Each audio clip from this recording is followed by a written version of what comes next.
오늘 사도 바울 선생님이 선교 사역을 하는 가운데서 가장 오랜 기간 머물러 있던 곳이 에베소라는 곳입니다. 이 에베소에 3년 동안 머물러 있었습니다. 본래 사도 바울은 한 곳에 오래 머물러 있는 사람이 아닙니다. 그곳에 복음이 들어가서 거기에 조그마한 교회가 세워지면 거기 교회 지도자를 하나 세우고 다른 곳으로 이동해 가는 것이 사도 바울의 선교 사역의 어떤 그런 패턴이었습니다. 그런데 이 에베소에서 3년 동안 머물면서 에베소뿐이 아니라 에베소 주변에 아시아권에 있는 사람들에게 복음으로 영향을 크게 끼쳤습니다. 사도행전 19장 26절에 보시면 바울이 에베소뿐만 아니라 거의 아시아 전부를 통하여 허다한 사람을 권유하여 말했다. 에베소를 중심으로 해서 허다한 아시아권에게 이렇게 사도 바울이 하나님의 복음의 영향을 넓이 끼쳤다는 것입니다. 이 에베소를 중점으로 해서 아시아 선교 사역의 성공을 이루었던 이 사도 바울의 사역의 비밀이 무엇인가? 우리가 땅끝까지 복음을 전하는 사명을 받은 사람들이 배워야 할 중요한 교훈이 있습니다. 특별히 오늘 19절 말씀을 다시 한번 보겠습니다. 모든 겸손과 눈물이며 유대인의 관계를 인하여 당한 시험을 참고 주를 섬긴 것, 이것이 에베소 중심으로 아시아권에게 복음의 영향을 끼쳤던 사도 바울의 사역의 핵심적 내용이었습니다. 오늘 겸손, 눈물, 시험을 참은 것, 이 세 가지, 이것이 하나님의 일을 하는 사역자나 하나님의 일에 부름받은 모든 성도들이 꼭 배워야 할 중요한 자세입니다. 첫 번째, 겸손입니다. 겸손. 본문에 보면 그냥 겸손이라고 하지 않고 모든 겸손이라고 말했습니다. 모든 겸손. 바울은 어느 한순간에만 겸손하려고 했던 것이 아니라 자신의 사역의 모든 상황 속에서 겸손을 추구했다는 것을 알 수 있습니다. 우리가 열심히 주의 일을 하고 뜨겁게 주의 일을 하는 사람 중에서 겸손이 없기 때문에 덕을 끼치지 못하는 사람이 있을 수 있습니다. 겸손히 섬기는 자세가 없기 때문에 일은 열심히 하는데 그렇게 공동체에 영향을 줄 수 없는 사람들이 있습니다. 우리가 복음을 전할 때에도 마찬가지입니다.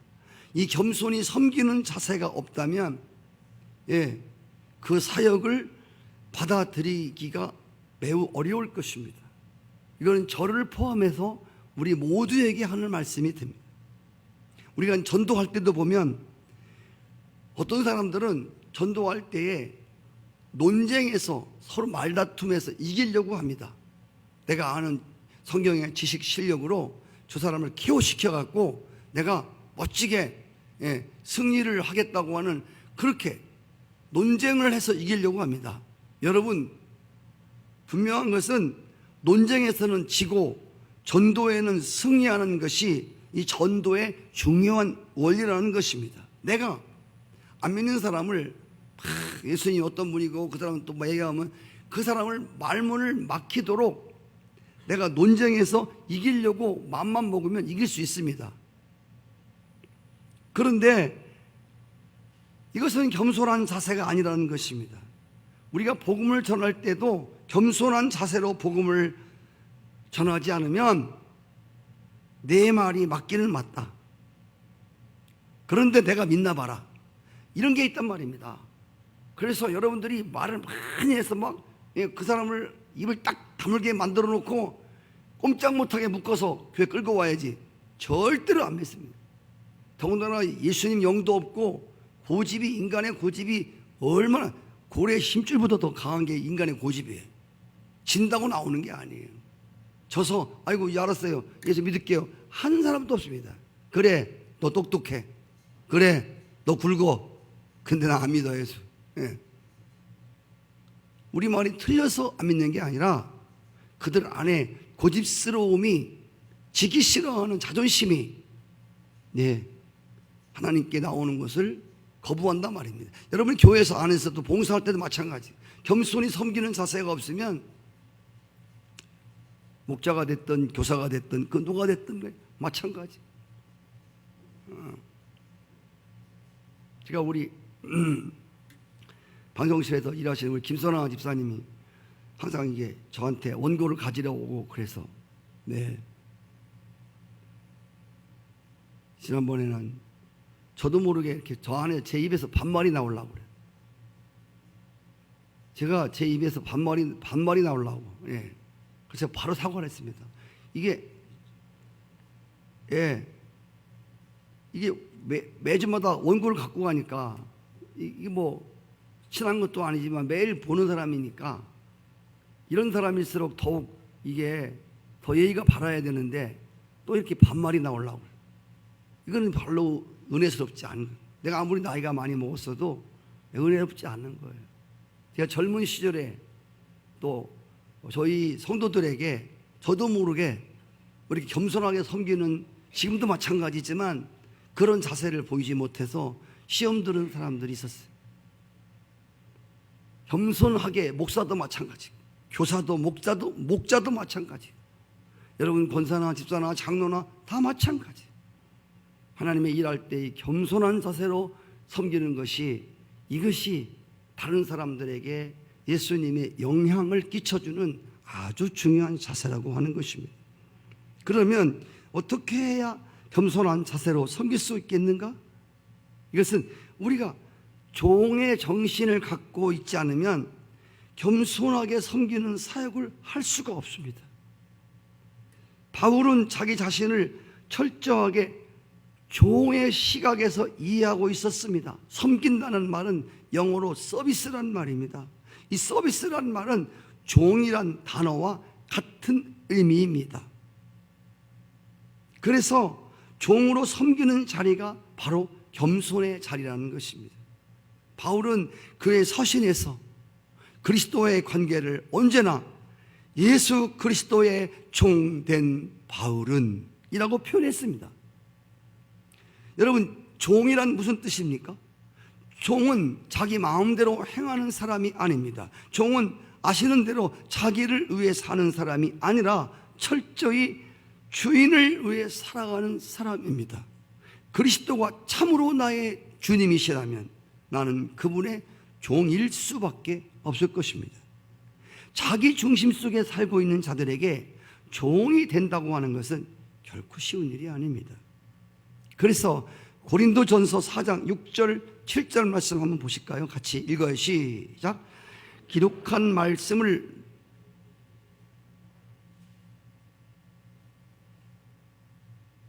고린도전서 4장 6절 시작. 형제들아, 내가 너희를 위해서 이 일에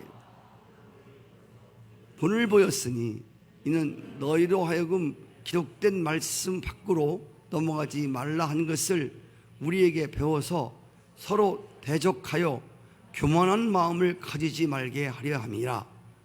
7절. 누가 너를 남달리 구별했느냐? 내게 있는 것 중에서 받지 아니한 것이 무엇이냐? 내가 받았은즉 어찌 받지 아니한 것 같이 자랑하느냐? 여러분, 우리가 겸손하게 섬기지 못하는, 그리고 교만해지는 원인이 뭐냐면 내가 무엇을 가지고 있다고 착각하는 겁니다. 오늘 6절에 보시면, 7절에 보시면 다른 사람보다 자랑할 만한 무엇이 내게 있다고 생각하기 때문에 이게 우리를 교만하게 만든다는 것입니다.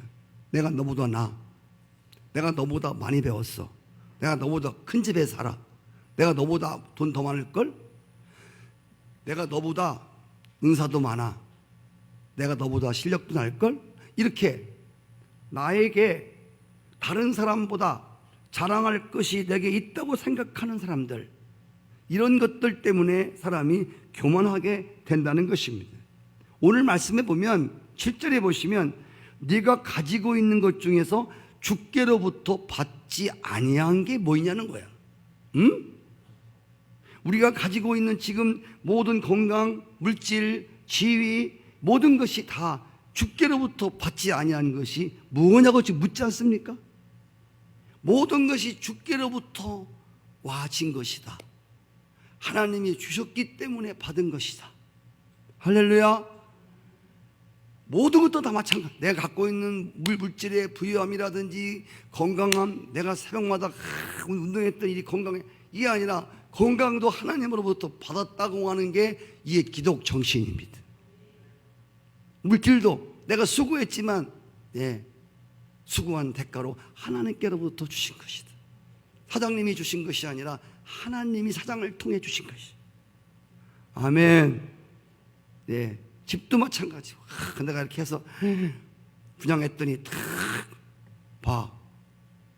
분양이 딱 당첨됐잖아. 하나님이 살 집을 허락해 주셨어. 아멘. 우리가 하나님께로부터 받았다고 하는 이 사실을 잠깐이라도 망각할 때 마치 우리가 무엇을 가진 사람처럼 착각해서 교만해질 수 있다는 것입니다. 바울이 모든 겸손으로 끝까지 자리를 지킬 수 있었던 비결은 모든 것이 주께로부터 왔다고 하는 이 철저한 이것이 그의 마음속에 각인되었다고 하는 것입니다.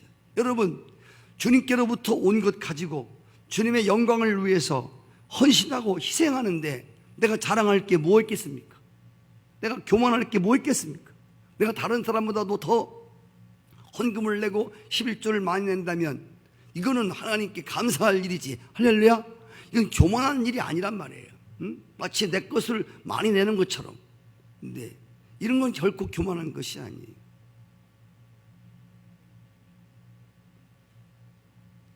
다른 사람들보다 나로 하여금 더 많이 하나님 앞에 헌신하고 희생할 수 있는 것에 대해서 더 여러분 겸손해지셔야 됩니다.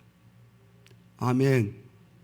저희 교회에서 시간을 많이 하나님께 또 드리고 또 물질을 가장 많이 드리고 기도를 가장 많이 하고 전도를 가장 많이, 이런 사람들은 정말 겸손하셔야 돼요. 할렐루야.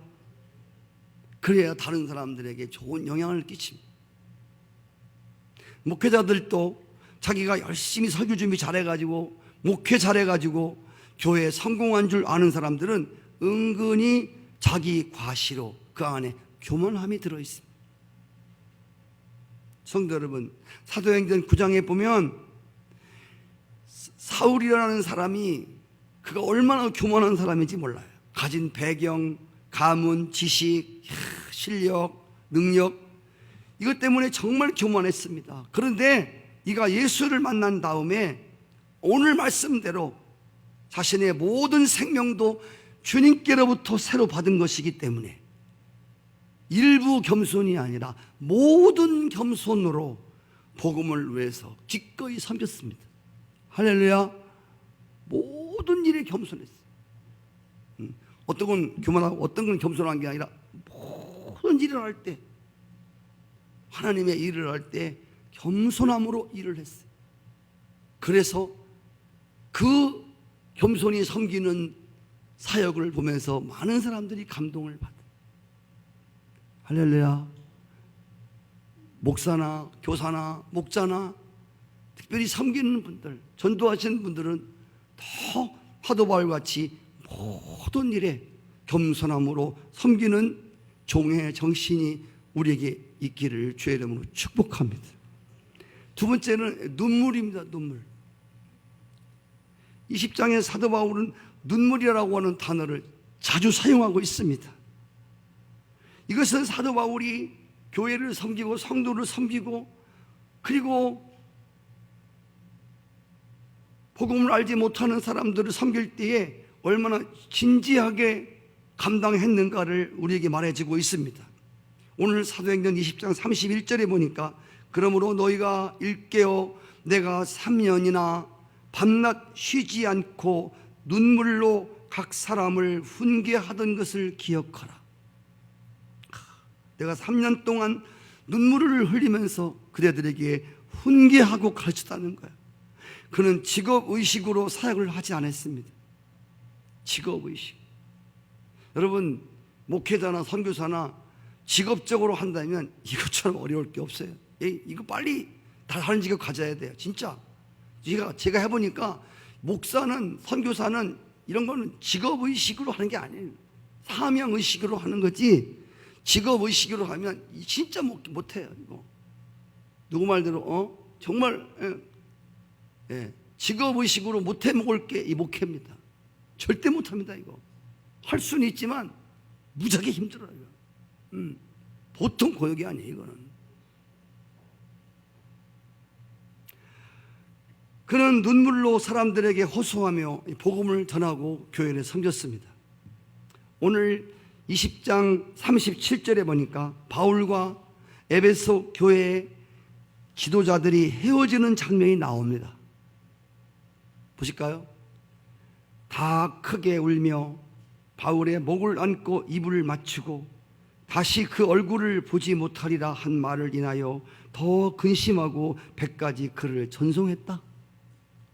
사도 바울이 에베소를 떠날 때에 에베소 교회 지도들과 함께 이 끌어안는 울면서 입을 맞추고, 이 장면에서 그들이 얼마나 복음 안에서 끈끈하게 연결되어 하나님의 일을 했는가를 여기서 알 수가 있습니다. 성도 여러분, 돈으로 만난 사람들은, 돈으로 만난 관계는 돈이라고 하는 주체가 사라지면 다시 깨어질 수밖에 없습니다. 먹고 노는 사람들의 관계는 먹고 노는 것이 아니면 그 관계가 여러분 느슨해질 수밖에 없는 거예요. 그러나 예수 그리스도 복음 안에서 만나 하나가 된 관계가 얼마나 끈끈하게 연결되어 있는가를, 얼마나 강한 것인가를 우리에게 보여주고 있습니다. 그들이 헤어질 때 눈물을 흘리며 헤어졌습니다. 예수님도 이 땅에 사역하실 때 눈물을 많이 흘리셨습니다. 겟세마네 동산에서 통곡하며 눈물로 기도하셨습니다. 나사로의 무덤 앞에서 믿음이 없는 주변 사람들을 보시고 분통히 여기사 눈물을 흘리셨습니다. 곧 무너질 예루살렘 도성을 바라보시면서도 눈물을 흘리셨습니다. 예수님의 제자였던 바울도 눈물로 섬겼습니다. 여러분, 사도 바울이 무엇 때문에 눈물을 흘렸을까요? 성경에 보니까 빌립보 3장 18절에 보니까 내가 여러 번 너희에게 말하였거니와 이제도 눈물을 흘리며 말하노니 여러 사람들이 그리스도의 십자가의 원수로 행하느니라고 했습니다. 십자가의 복음을 거역했던 껍데기 종교인들을 보고 사도 바울의 눈에서 눈물이 나왔습니다. 로마서 9장 1절에 보니까 구원받지 못한 자기 친척들을 인하여 고통당하는 마음으로 근심하며 눈물로 하나님께 기도하고 호소했습니다. 조금 지나친 말인지 모르겠지만 저는 눈물이 그 사람의 영성을 가누는, 영성을 척도하는 아주 중요한 기준이라고 저는 봅니다. 왜 그러냐면 저 자신을 보면 알 수 있어요. 제가 영적으로 좋은 상태가 되면 기도할 때 눈물이 많이 나와요. 성도를 쳐다볼 때 눈물이 많이 나와요.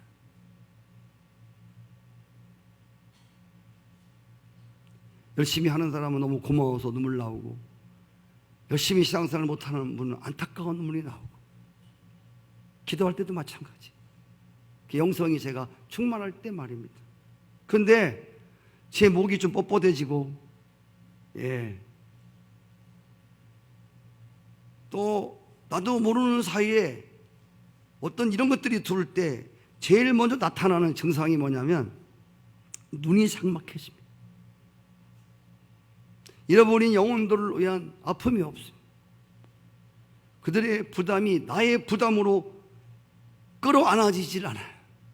경건에 고통이 없다 말입니다. 우리의 눈에서 언제부터인가 눈물이 말라버렸습니다. 그 요즘에는 눈에다가 안약을 넣는 사람들이 많잖아. 핑계가 뭐냐면 날씨가 건조해서. 날씨가 건조해서 아니에요. 예, 늘 주님이 주시는 눈물로 살아가면 항상 비둘기 눈같이 촉촉해서 건조해도 눈이 삭막하지 않아요. 항상 노려보고 짜려보고 훑어보고 그러니까 자꾸 눈이 삭막해지는 거예요. 네.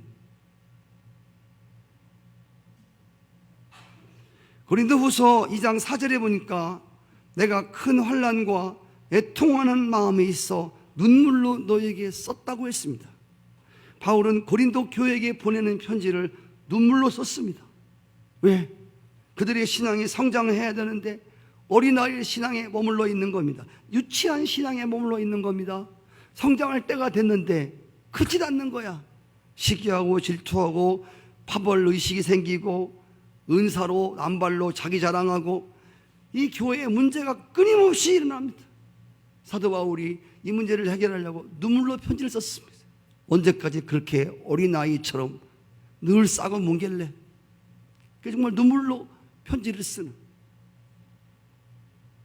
사도행전 20장에 보면 바울은 또 30절 말씀에서 또한 저희 중에서 제자들을 끌어 자기를 쫓게 하려고 어그러진 말을 하는 사람들이 일어날 줄을 내가 안다. 그래서 바울은 눈물을 흘렸습니다. 눈물을 흘리며 지금 훈계하는 겁니다. 내가 떠난 다음에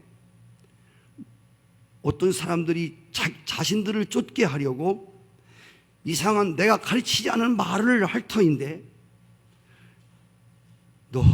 너희들 그때 조심해라. 그때 내가 너희들한테 눈물로 가르쳤던 말을 꼭 기억해라. 여러분, 악한 사상이나 이단 사상이나 어그러진 말을 통해서 또 그들의 영혼을 미혹할 자들이 등장할 것에 대해서 바울은 눈물을 흘리며 호소를 했습니다. 여러분 주변에 신앙을 흔들리게 하는 친구는 없습니까? 제가 목회하는 동안에 참으로 제가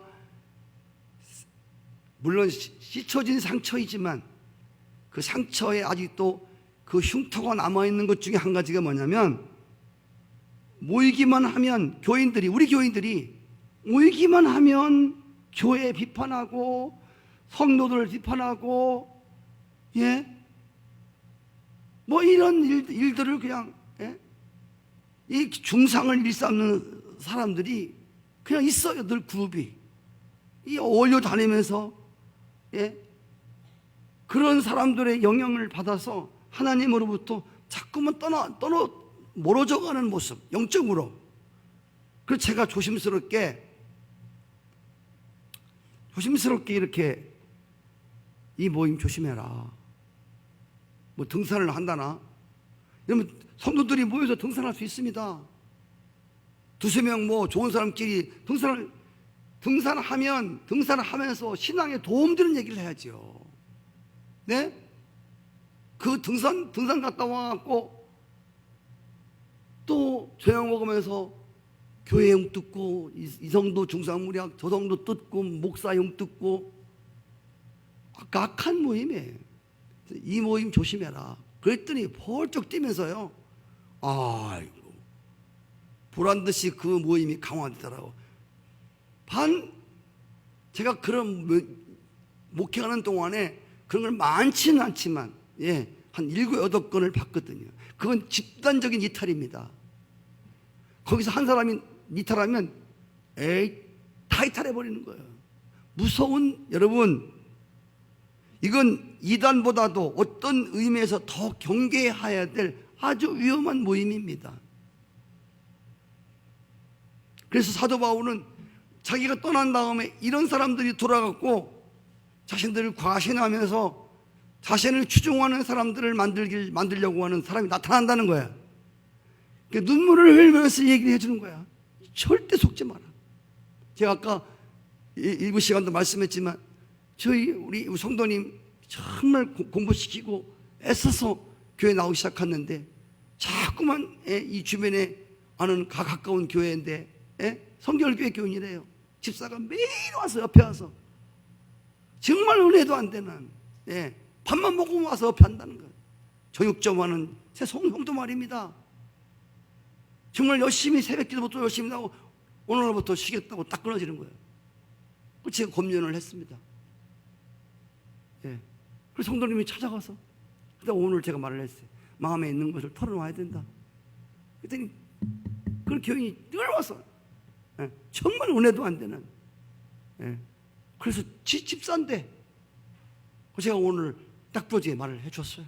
우리 성도님들이 자주 가서 봐야 될 것 같아요. 저런 분들은 이단도 와서 하루 앉아있기 때문에 누가 와서 얘기해 주면요 좋은 거예요. 그게 혼란되는 거예요. 막 별로 얘기를 다 세상적인 얘기 막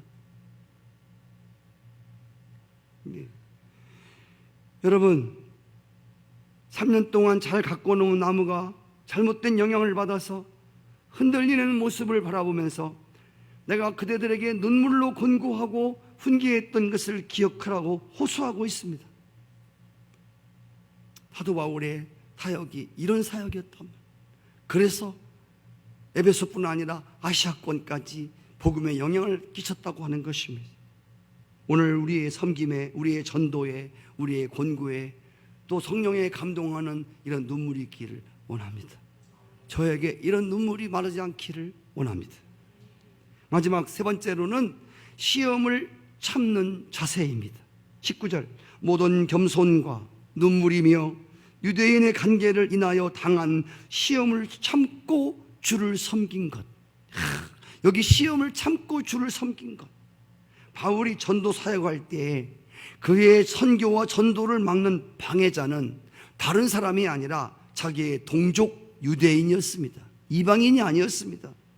놀라운 것은 우리가 주님 앞에 헌신하기를 시작할 때에 방해하는 자들이 항상 등장하는데 나와 아무런 관계없는 사람이 나를 어렵게 하는 것이 아니라 나를 이해하고 나를 격려해야 할 사람이 내 신앙을 비판하고 내 헌신을 조롱할 때에 얼마나 시험에 되고 얼마나 고통스러운지 경험해 본 사람들은 압니다. 열심히 살려고 하는데 다른 사람도 아닌 한 교회 교인이 자꾸 물어뜯고 비판하고 정말 여러분 얼마나 어려운지 모릅니다. 지금 바울이 이런 어려움을 당하고 있는 것입니다. 그러나 사도 바울은 이 모든 것을 참고 주를 섬겼다고 했습니다. 할렐루야.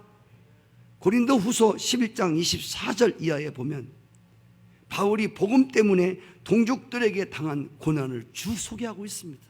40에 하나 가만 매를 얻어맞고 태창을 맞고 죽을 뻔하고 동족들이 그렇게 아니 무슨 잘못을 해야지 예수님 그리스도라고 복음을 전하는데 그렇게 많은 동족이 가까운 사람들이 잘했다고 칭찬해 줘야 할 사람들이 여러분 우리가 신앙생활할 때 여러분 받는 시험과 고난은 먼데 사람을 통해 오는 게 아니라 항상 가까운 사람을 통해서 온다는 사실을 꼭 기억하셔야 됩니다. 우리가 주님께 헌신하기로 결단을 딱 하면 여러분 믿기로 작정하고 기도하기로 작정하면 마귀는 우리의 가장 가까운 사람을 통해서 우리의 신앙을 꼭 방해합니다. 그때 사도 바울처럼 나는 이 시험을 참고 끝까지 주님을 섬겼노라고 고백할 수 있게 되기를 축복합니다. 아멘. 아멘을 크게 하세요. 왜? 여러분 아멘을 하셔야 이런 시험이 올 때 훌떡 넘어간다고. 바울이 이 모든 고난을 극복하면서 인내함으로 주님을 계속 섬기는 살았던 이유가 뭡니까? 여러분 이유, 여러분들이 하나님을 위해서 살려고 그러는데 막 힘들게 해, 가까운 사람들이. 그때 여러분 그 어렵게 하는 시험을 참고 끝까지 주를 섬기는 그 이유가 뭡니까? 그 비결이 뭡니까? 오늘 사도 바울의 비결이 뭐였죠? 분명한 목적 의식 때문이었습니다. 오늘 24절에 보시면요, 나의 달려갈 길과 주 예수께 받은 사명 곧 하나님의 은혜의 복음을 증거하는 일을 마치려 하면은 나의 생명을 조금도 귀한 것으로 여기지 않는다. 할렐루야. 이게 뭐냐면, 왜 참았냐면 하나님이 주신 복음 전파의 사명을 자기 일을 통해서 이루시고자 하는 그 사명을 완수할 때까지 내 앞에 나의 가까운 사람이 어떤 시련이나 어떤 나에게 어려움을 주어도 나는 이것 때문에 관둘 수 없다. 나는 이것 때문에 넘어질 수 없다는 말입니다. 할렐루야. 이제 사도 바울은 에베소에서 모든 사역을 마치고 이제 예루살렘으로 올라가는 이제 찰나에 있습니다. 오늘 22절에 보시면, 보라, 나는 이제 심령의 매임을 받아 예루살렘으로 가는데 거기서 무슨 일을 만나는지 나는 알지 못한다. 23절, 오직 성령이 각 성에서 내게 증거하여 결박과 환난이 나를 기다린다 하시나. 여러분, 예루살렘에 올라가면 결박을 당하고 환난이 있다고, 혹 죽을 수도 있다고 말해 주었습니다. 그러나 사도 바울은 나의 달려갈 길과 주님께로부터 받은 사명, 은혜의 복음을 증거하는 일을 마치려 하면은 그 어떤 것도 나를 막을 수도 넘어지게 할 수도 없다고 고백했습니다. 바울은 분명한 목적의식이 있었습니다. 여러분, 하나님의 일을 하시다가 주변 사람들 때문에, 가까운 사람들 때문에 어려움이 닥칠 때 여러분들이 꼭 옵니다. 이때 가장 쉬운 거는 그만두면 가장 쉽습니다. 내 밥 먹고, 내가 교회 다니면서 못하면 이런 소리 듣는데야. 나 안 해야. 안 하면 깨끗해요. 안 하면 아무 소리 듣지도 않아요. 성도 여러분, 먹으로 글씨를 안 쓰면 새 옷 그대로 있는 겁니다.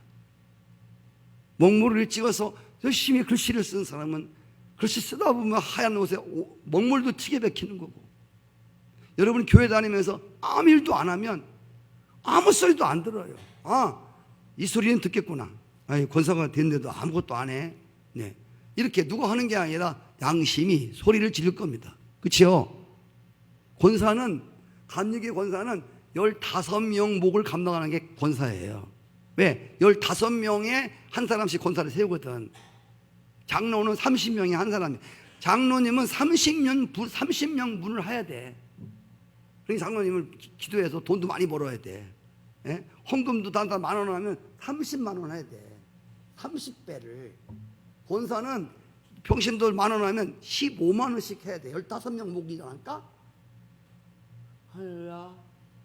평신도가 한 명 전도회면 권사는 15명 전도회해야 한단 말이에요. 알긴 아시오? 평신도가 1시간 봉사하면 권사는 15시간 봉사해. 그래. 15대 1이야. 장로는 30대 1이고. 이 감리교의 규정이야. 근데 누가 그러대. 이제 땄으니까 뭘 따? 권사 땄으니까 끝났어? 주여, 아니 따면 일을 해야 될 거 아니에요. 네? 교회 직분은 일 아닙니까? 목사부터. 목사가 따놓고 아무것도 안 하면 목사입니까? 그렇지요.